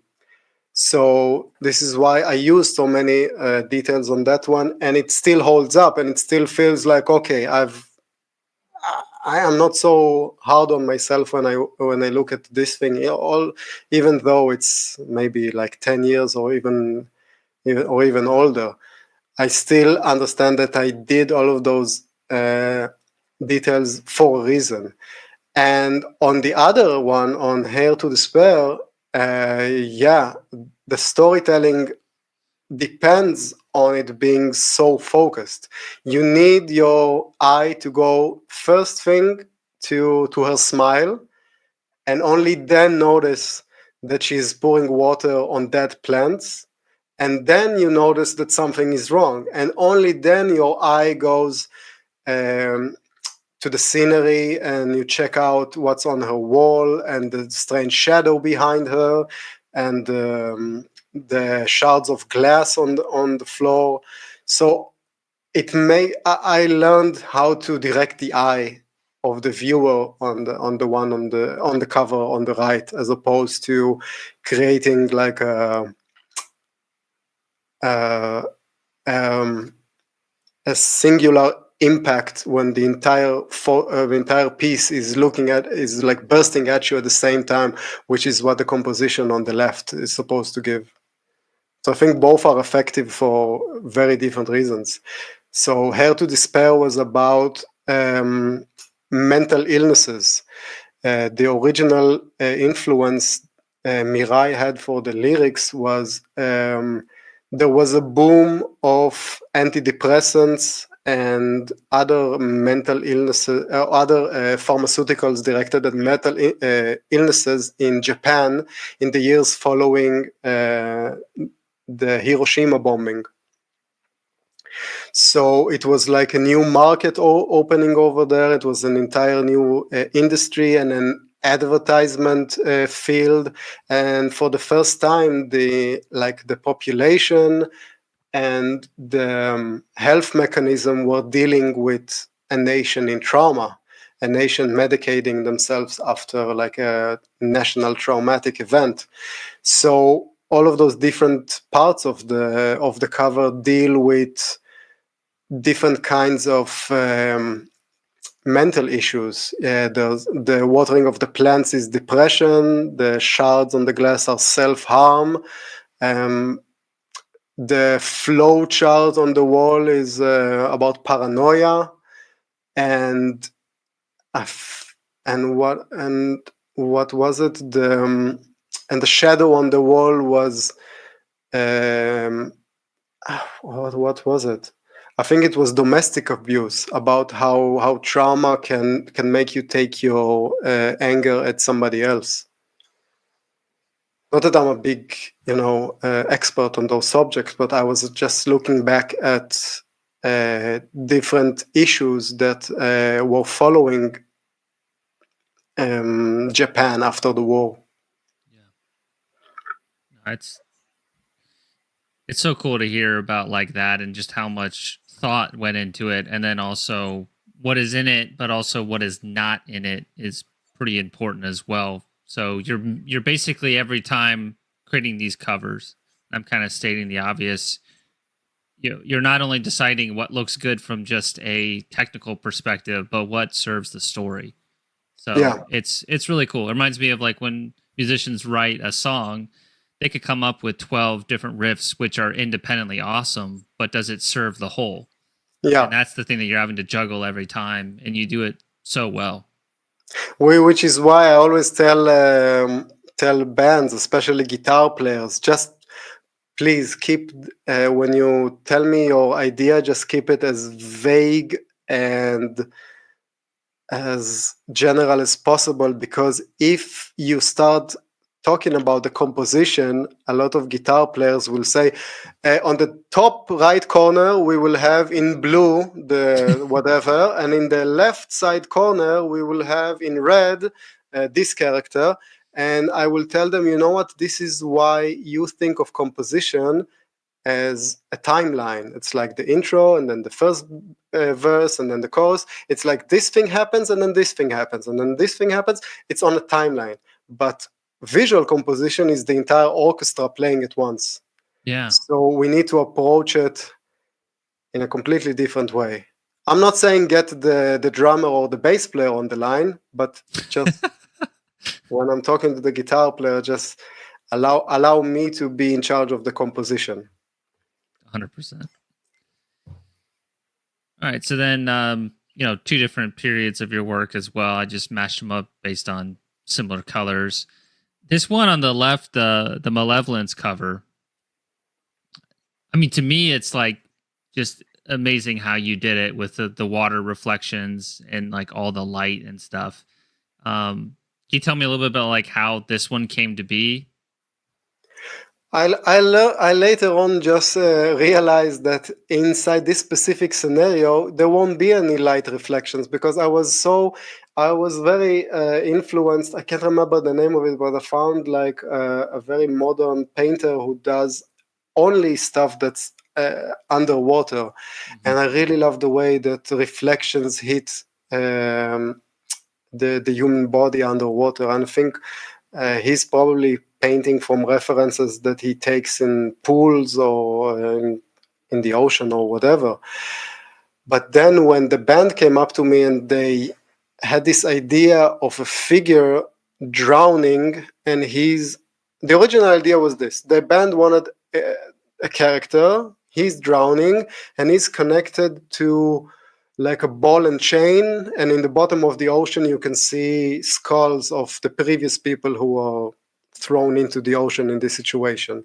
So immediately the first thing I told them is like, okay, if we are going down that route, we will just make a mafia album cover. Everybody will just think that this is like a mafia movie kind of thing, where you throw them with concrete shoes. And so I said, let's get rid of like the concrete shoes thing, and instead try to think of another way to have an element that keeps our character inside the water, because we've all seen this specific scenario in like movies and in TV shows when they throw them into the water with ball and chains or whatever. So I said, what if it's inside a room that is being filled with water and you can see the ceiling? And then it will create this sense of urgency, this sense of drama. And I was really wanting to do the reflections, but afterwards I was thinking out, wow, if he's touching the ceiling and there's not a lot of distance between the water already, then there's nothing that reflects those lights inside, unless there's like floodlights, or I have no idea what kind of lighting you need to have on the floor in order to have those reflections, because those reflections are made by touching the surface on the water, the waves on top. So yeah, from a technical point of view, I don't think it's possible, but I really loved doing those reflections because I just like the way it feels, and it created like this sort of dynamic and sense of urgency. So, like, what was the process of getting reference for this? I mean, the angle is challenging to paint. From a technical perspective, this is one where I would just it's extremely hard to accomplish this. You know what I mean? Like I looked at this one, I looked at it for a long time, and I was just like, how did he do this? Because it's challenging perspective, challenging light, then you have some invention in there, and then of course there's enough that just lets your own eyes as the viewer fill in the gaps and complete it, because you always leave a little bit of that space for imagination. So this one just blows my mind in particular. Thank you. It's just, I mean, I'm really bad with perspective. So when I do perspective, I just limit myself to one element that has straight lines. So in this case, the ceiling. That's it. Once you get the ceiling right, which is, you can't fuck it up, because that's it. It doesn't interact with other elements that are straight lines. So everything else is kind of fluid. The human bodies and everything, because they don't stand on the floor, and you don't see the floor, and you don't really see the walls. There's nothing that you need to align to a grid. All of those characters are floating in water, so they can be hunchback, they can be bent forward, they can be offside. All those elements that you can't do when you're portraying people that are standing on the floor. Right. So I made it easier on myself when I was going to say, okay, I'm not going to do the floor. I'm not going to have like a lamp or a broom or whatever that needs to be straight, or just keep everything else that's not the background as round, fluid shapes. And then I will not get myself into a situation when I need to juggle too much of perspective, because I'm really not educated a lot about the subject, as apart from these lessons I took when I was 10 that I told you about. Well, I guess your decision to remove all those other things is brilliant. You know what I mean? Because, like I said, what's so cool about your work is the viewers can fill in. So my eyes is just like, oh, of course it's in perspective. You know what I mean? So like that's the magic about your work. I think in a lot of ways is like you let the viewer finish the image in a way, if that makes sense. Yeah, and the earlier works had the other problem when I was just filling in with too much information, and then I would create too many pitfalls and traps for myself. Yeah. It's like I had too many opportunities to mess it up. And the other one, Dark Roots of Earth, also. I mean, there's a little bit of perspective because you need to keep the proportions. You have people in the front, and the same, like you need people that are more or less the same height in the back. So you need to make them smaller. But other than that, everything else is very much. I mean, it's fantastic. So a big giant head with a big giant antlers and snakes. You don't need to keep track on the perspective, on the proportions too much. So this was an easier one. And this album cover, I remember the first album cover I did with Testament. There was not a lot of creative freedom. They just sent me basically a pencil sketch of what later on became the Formation of Damnation. So I didn't contribute a lot of my own ideas to it. I was basically just fleshing it out and contributing my taste, just injecting my taste to it.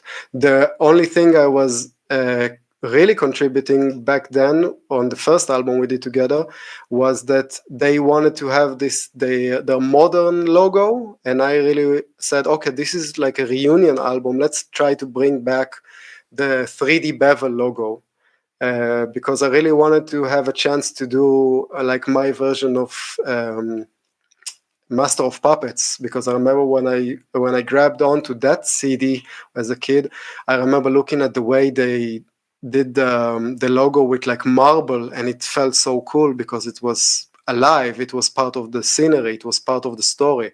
So I really wanted to do this on that album cover. So I did it on a Formation of Damnation, which is also, we had like a kind of like a band meeting on emails. They were thinking about maybe even calling that album The Evil Has Landed, and I casted my vote towards the Formation of Damnation, and I'm so happy they didn't call it The Evil Has Landed. So by the time we got to Dark Roots of Earth, we had like a connection established and a relationship, so there was more trust, and they were able to just give me the album title. I'm not, you know what? It wasn't. It was before the album title. I think Eric went to this Christmas market or whatever, and he saw some figurines of the forest god. Or maybe it was in the UK. I can't remember where he was, but he wrote me, "Let's do something with the forest god. Let's just Google him and read some stuff about it." So I saw that he was depicted very often with. By using different elements from different animals. So this is why I said, okay, you know what? We had like medium-sized characters on the last album. This one, I really want to have a dynamic composition with one giant character and a few tiny ones in order to create that sense of scale. And then I came up with the idea of him bursting, just only a head bursting out of the ground, and that was the birth of the composition. Everything else was, the colors was my idea of maybe doing something that would fit like on a Battery album cover or an Emperor or something like that. And also the album title that they suggested was The Dark Roots of the Earth. And I remember when I was setting up the preview, I just wrote it Dark Roots of Earth without the. And then when I sent it via email, I was like, let's try this. Let's see, because it looks nicer when it's a shorter title, and it communicates the exact same thing. And luckily it caught on, and we managed to shorten that title as well and change it. It's kind of cool that you had like some say in the album title name for both examples, Yeah, and also when we did Titans of Creation, there was nothing. There was no concept, there was no lyrics, nothing. They just wrote me and said, okay, we're working on a new album, so just whenever you have some cool ideas, a cool idea, because I never send few ideas. Well, if you have a cool idea, let us know, let's talk. Because during Dark Roots of Earth, we finished the album cover so early, at least the sketch of it, we finished so early that they printed it out and put it on the wall in the rehearsal space when they were coming up with the ideas for what would become the actual songs, because I think they only had like skeletons for maybe 3 or 4 songs when we were working on the album cover initially. So the album was influenced by the album cover, at least in the sketch phases. And 2 albums later, when we were working on Titans of Creation, there was nothing. So I came up with the idea for the Titans of Creation, the album cover, and then we were stuck with coming up with a title that will match the artwork. So the album was named after the artwork. We were going through maybe like 30 different ideas until I suggested Garden of Creation or something. Okay, I came up with Garden of Creation and In the Garden of the Titans, and Eric combined it into Titans of Creation. Which was Is this cool, like all over email, or did you guys meet or have like a Zoom call or something? It was done. I mean, Eric gets in touch with me so early that this is done through tons of emails, tons of WhatsApp messages, and phone calls. It's a lot of phone calls, just short phone calls. Like, I have this idea. Okay, let's talk once we sketch it out. Okay, I've got so tons and tons of just short phone calls, short messages, and a lot of back and forth because they have the time. Because Eric is smart enough to start this process so early in advance that it allows us to really, polish the turd. Yeah. You remember that episode in Mythbusters when they see if they can polish a turd, Yeah. and they ended up achieving that effect. So yeah, I'm a huge believer in you. There are instances when you can just chisel more and more, and just come up with something that wasn't there in the beginning, Absolutely. just by pure effort. I think there's just a couple more here, but we got Crater on the left and then Bloodbath on the right. Yeah, Creator was something that, like the Helloween one, when you have an established character, Mm-hmm. you want to retain what resonated with you in this character, but also manage to come up with something that is new and interesting, because you don't want to, even to yourself, you don't want to portray the band as this kind of like nostalgia act that only does, they go through the motions and they just have another piece with their mascot and he's just doing the same old thing again. So this was another instance where I met with Miller and we talked about the idea I had in advance, which was the title, Hey Tuber Alles. And I was thinking about a way to incorporate the flags in there, because that's another callback to the flag of hate, and something that is also part of the Creator lore and mythology, but also to use it in a way that it's like to me, this is a political cartoon. The flags are used in order to, one of them is choking the one of the characters. This is about stifling free speech. The other one is what is it? Hanging the guy, which is intimidation and oppression. And the third one is when the stick of the flag is being pushed through the throat, which is about propaganda. So if I don't really care if the message goes through, because I'm not an ideologue. I'm not painting these covers in order to convince anybody to take on my worldview or my politics or whatever. I just want myself to care about it.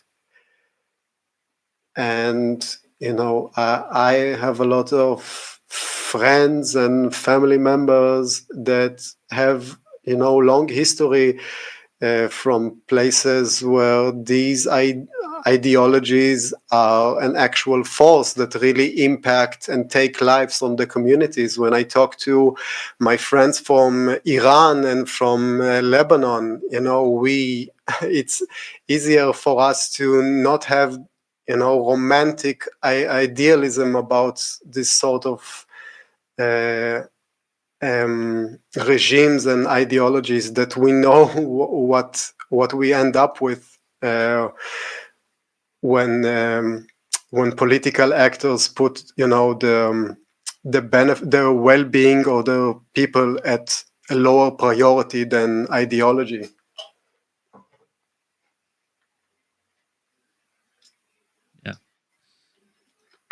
Yeah. And just like from a technical perspective, man, beyond the message, like it's just amazing. And like you have like the distant flagpoles, like there's like some little subtle things in there, but the background still has a lot of room to breathe and stuff. Yeah, the background was about completing the color scheme, because it's like subtle blue, and in order to make your red appear more red, you need to have almost like a faded blue in the background. It's just It's just it's more about the shapes. If you look closely, maybe you can see a few like vague silhouettes of characters that are being hung in the back on other poles, but it's mostly about completing the composition, because there's also a source of light over there, but also about completing the color scheme. Yeah. Because I don't like to work in monochrome. I don't like it where it's like, this is the red album, this is the yellow album, this is the blue album. I need to have a couple of forces working out, it, balancing each other, Yeah. creating dynamics. I can totally see that. I mean, the green and the red, just perfect complements there. What about the Bloodbath album on the right here? Like this one's, you know, a little more understated, you know, just comparatively. But it really has like this unsettling feeling to it, you know? Yeah, this one was also, the band just gave me the. Oh, and also I forgot to mention, when I was talking about my friends and the ideologies and whatever for the last album cover, also my friends from former Soviet Union. That was also a big part of learning about, you know, state propaganda and oppression. But just whenever you talk about this kind of stuff, you always leave like half the picture behind, which is unfortunate. So I'm trying to cover as much as possible. So yeah, friends from Iran, Lebanon, and former Soviet Union. When it comes to what was it? How is it called? The Arrow of Satan is Drawn, right? Oh yeah. That's it. Yeah.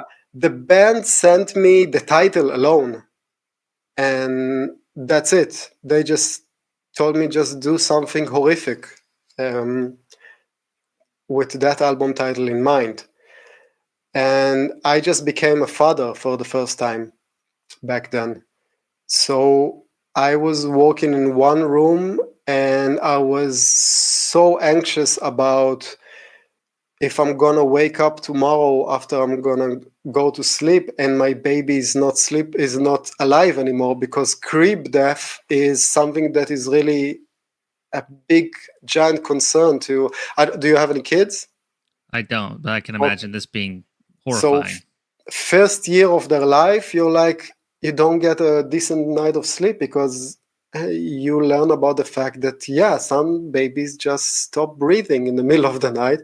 And we have some technology to help us with that. We have some sensors beneath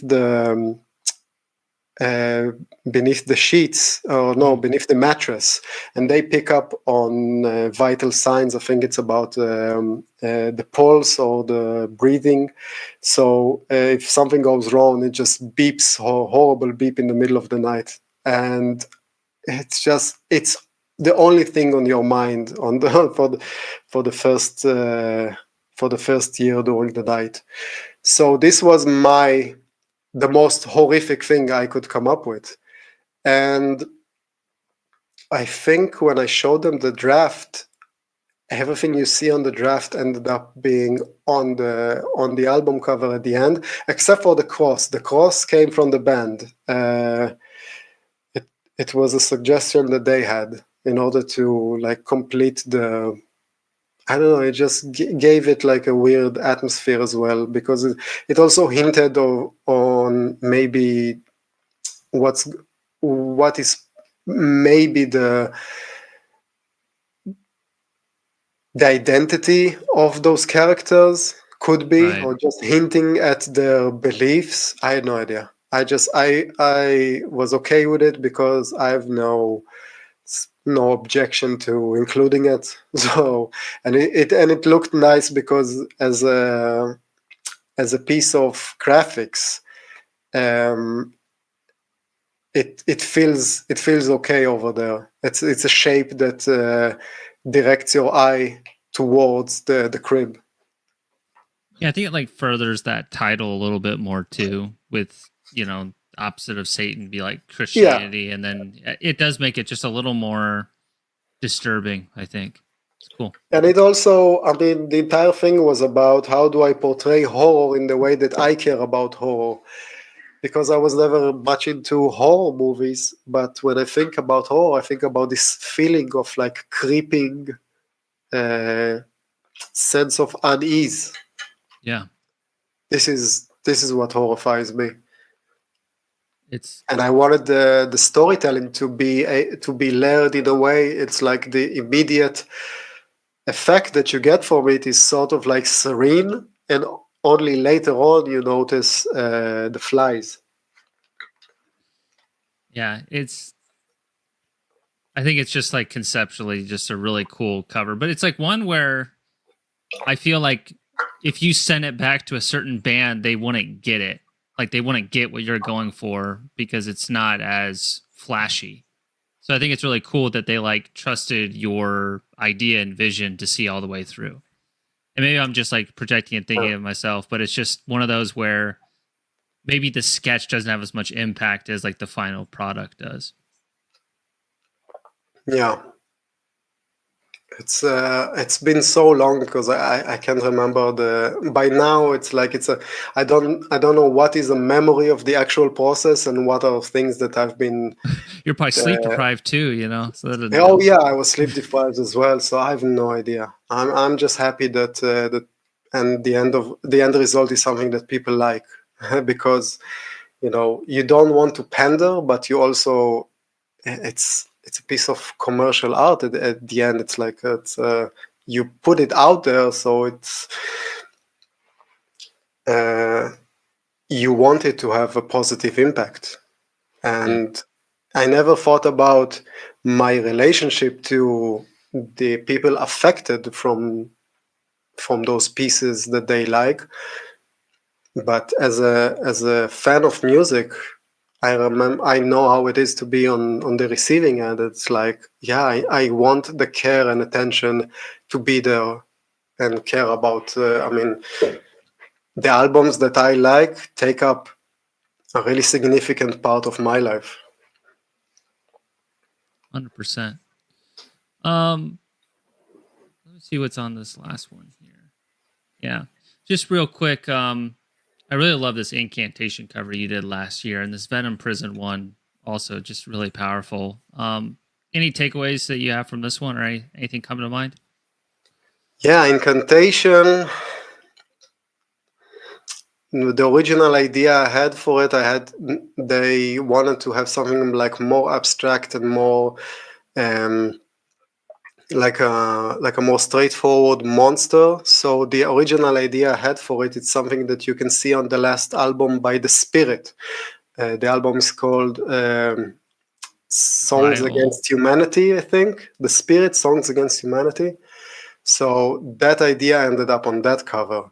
So I started from scratch, and they just wanted like a devilish monster roaming in the middle of like a field of miserable people that are suffering under it. And that's it. It was more about me wanting to make something in purple and green, because I told you in advance that one of my first albums that I purchased was Euthanasia, and Euthanasia has such a unique color combination. Not many album covers have this combination of purple and green, and for a long time I really wanted to do something with purple and green, and I was so happy that it worked on this album cover, because it's been like almost 20 years and I never tackled this color scheme, so I was so happy. And everything else on top of it was basically about the energy, about the flow of shapes.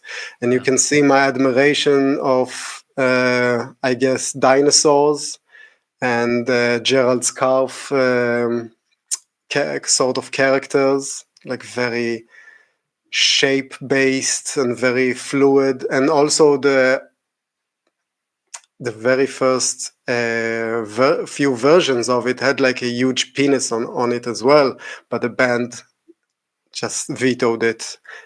I tried to bring it back a little bit afterwards, but they noticed it and vetoed it again. And and and I was like, it needs something else. So this is why I added those, those fly wings. Those wings look like a house fly, and it also kind of like a homage to Baxter Stockman from Teenage Mutant Ninja Turtles as well. That's awesome. Because I never saw that movie, The Fly. So yeah, the influence didn't come from that amazing movie.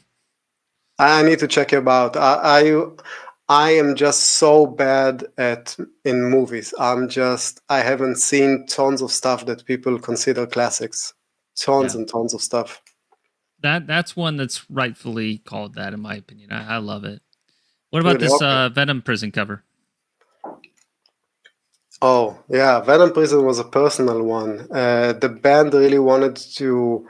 They said that the lyrics for the new album are gonna be a few of them are gonna be around the idea of innocent people in detention under government oppression, and I was thinking of my grandfather's stories from World War II, and also about a very specific scenario I had in my head, which was, what if, because I was a dad at that point as well, and I was thinking to myself, what do you do if I can't remember which movie was it that they were hiding from the Nazis in the beginning of the movie? Was it Inglourious Bastards? Glorious Bastards. Yeah, I remember they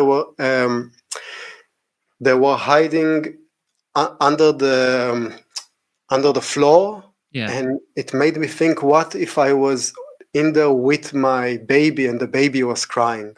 So this is why, and I was trying to make the baby more silent, and that's how this idea came about. And the combination with hiding under the pile of bodies was the moment where I was, okay, I've got this. This is something that is really personal to me and completely completes my personal connection through family history to it. And on the bright side, I was so happy to come up with the idea of adding like a little bit of orange on top of it. Yeah, those are cool details on top of it, for sure. The orange, it was missing before I did the orange, because there's like light. There's a little bit of light green in the back, and all of the characters are like, they have this pinkish tones that for me came from looking at like cow's otters, and also my dog's belly.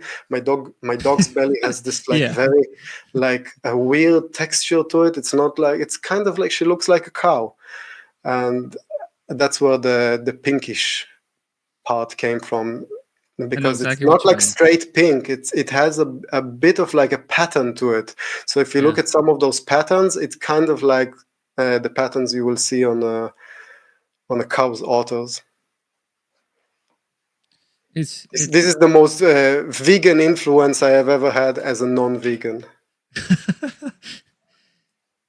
I just think it's fascinating, all these connections in your brain with like just things that you see and how they infiltrate your art and how you recognize that. I think that's really fascinating and unique. Because otherwise you will be just, you would go through the motions, and you won't have this connection to it. I'm trying to seriously dumb it down and think about, go back to, this is cool. I like this. Like, make it so silly and stupid almost. Like, why do I do it? I don't know, because I like it. And the more I return to those gut feelings, the more I'm excited about the current pieces that I'm doing. Absolutely. Well, before we wrap up, Sounds like you have an art book that's going to be coming out at some point. So something for people to keep an eye out for. Yeah, when I finally get to finish it. And then people can go on your website to buy prints, right? Yeah. Okay, cool. So just I'll plug for you.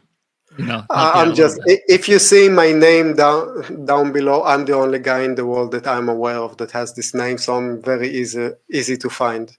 That's nice. So wherever you follow artists or people or whatever you care for, that's where you'll find me. Perfect. Any last pieces of advice that you want to leave anybody with before we wrap up? Advice? Whoa, phew.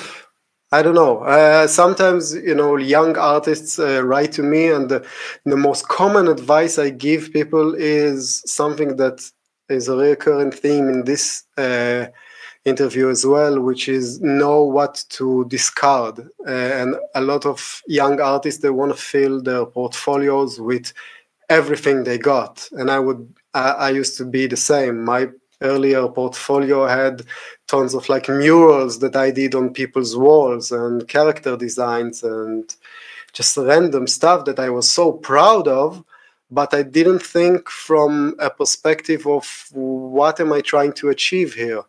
So if I'm trying to get opportunities as an illustrator, especially for bands who have an album, you need to show them only things that are relevant. So if you want to be an album cover artist, it makes no sense that if people go to your website, they will see tons of character designs and sketches and black and white stuff and stuff that they need to invest so much of their energy and imagination in order to think, maybe if we will apply this and give you the right concept, maybe you will be able to just, it makes so much more sense to, instead of having 20 things on your portfolio that are not directly relevant, instead just have 5 pieces that are so relevant and are so, it's like invest all you got in those 5 pieces and they will communicate more than 20 other things. You and I both know people who their entire career was kickstarted by one single great album cover that made everybody write to them. Everybody was, I remember when Paul Romano started making so many album covers in the beginning, it was after he did that album cover for Mastodon with, was it Remission with the Mission at the horse? The horse. And that was such a good album cover. It doesn't really matter what he had also in his portfolio. Everybody saw that album cover and then everybody wanted to hire that guy.